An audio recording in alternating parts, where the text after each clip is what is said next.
Telugu Desam party Mahanadu కార్యక్రమంపై ఆ party అధినేత చంద్రబాబుపై మాజీ సీఎం వైఎస్ జగన్మోహన్ రెడ్డి వ్యంగ్యాలు స్పందించారు. బుధవారం పార్టీ స్థానిక సంస్థల ప్రతినిధులతో భేటీలో బాబు సర్కార్ ఎన్నికల హామీ అమలును ప్రశ్నించారు ఆయన. టీడీపీ అంటే తెలుగు డ్రామా పార్టీ, మహానాడు పెద్ద డ్రామా. చంద్రబాబు మహానాడులో ఫోజులు ఇస్తున్నారు. సత్తా అంటే కడపలో మహానాడు పెట్టడం కాదు, కడపలో మహానాడు పెట్టి జగన్ను తిట్టడం సత్తా ఎలా అవుతుంది? ఇచ్చిన హామీలు నెరవేర్చడం నిజమైన సత్తా అవుతుంది.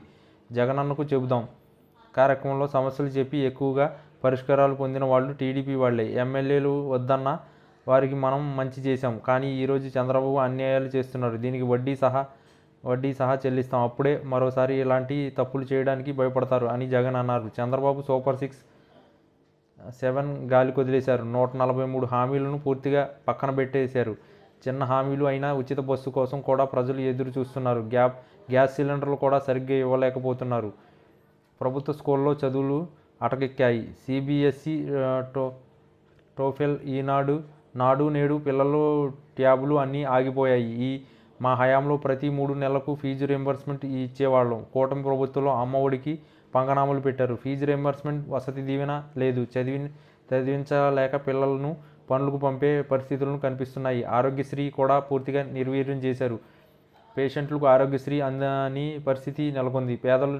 పేదలు వైద్యం కోసం అప్పుల పాలు అవుతున్నారు. చంద్రబాబు పాలనలో రైతుల పరిస్థితి దారుణంగా ఉంది. ఏడాది కాలంగా రైతు భరోసా లేదు. ధాన్యం సహా ఏ పంటకు కనీస మద్దతు ధర రావడం లేదు. ధాన్యానికి కనీస మద్దతు ధరే కాదు, జిఎల్టీల రూపంలో ప్రతి ఎకరాకు రూపాయలు 10,000 అదనంగా రైతులకు ఇచ్చేది. మిరప, పత్తి, చిన్ని, టమోటో, పొగాకు ఇలా ఏ పంట తీసుకున్న రైతులకు ధరలు రావడం లేదు. రైతు బతుకు దళారీ పాలైపోయింది.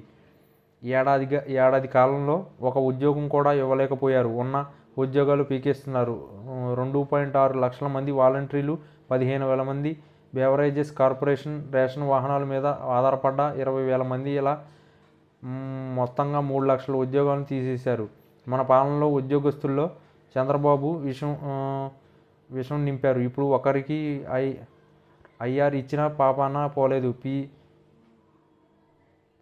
పిఆర్సీ లేదు. 3 డిఏలు పెండింగ్లు, బకాయిలు పెండింగు. చంద్రబాబును ఎందుకు తెచ్చుకున్నామని ఉద్యోగులు తలపట్టుకుంటున్నారు. ఏ వర్గం కూడా సంతోషంగా లేదు. ఇసుక, మట్టి, సిలికా, కార్న, రాజధాని పనులు, లిక్కర్ ఇలా దేన్ని వదలకుండా దోచేస్తున్నారు. వైఎస్ఆర్సీపీ హయాంలో మనం రూపాయలు 2.73 లక్షల కోట్లు డీబీటీ చేశాం. జగన్ చేశాడు. ఇప్పుడు చంద్రబాబు ఎందుకు చేయలేకపోతున్నాడు? మరణం తరువాత ప్రతి ఇంట్లో నేను బతికే ఉండాలని ఆశపడ్డాను. అందుకే నేను ఇచ్చిన మాట నిలబెట్టుకోగలిగాను. కానీ చంద్రబాబు బటన్ నొక్కడం లేదు.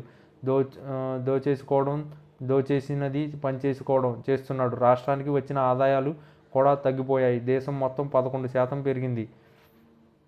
పెరిగితే మనకు 3% పెరిగాయి. రాష్ట్రానికి రావాల్సిన ఆదాయాలు టీడీపీకి చెందిన గజ దొంగల ముఠా జేబుల్లోకి పోతుంది అని జగన్ అన్నారు.